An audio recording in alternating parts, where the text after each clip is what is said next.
ఇప్పుడు మనం త్రివిక్రమాసనం ఇప్పుడు చూడబోతున్నాం.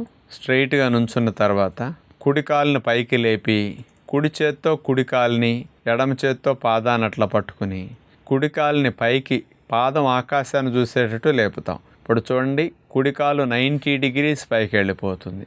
అసలు జాయింట్ ఉందా లేదా అన్నట్టుగా మనకు భయం వేస్తుంది. తొంటి దగ్గర జాయింట్ ఏమైనట్టు అనిపిస్తుంది. హిప్ జాయింట్ ఫ్లెక్సిబిలిటీ అలా ఉంటుందన్నమాట.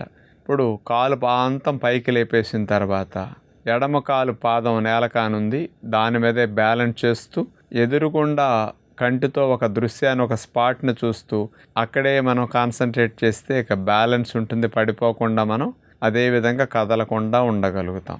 చూడండి, ఆవిడ అంతసేపు ఉన్నా కానీ కదలటం కానీ తోలటం కానీ లేకుండా బ్యాలెన్స్ ఎంత బాగుందో.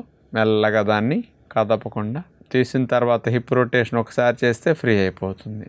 సాధనలో మళ్ళీ రెండో కాలు కూడా చేయొచ్చు. ఇలా 2 కాళ్ళు ప్రాక్టీస్ చేస్తే బాగుంటుంది.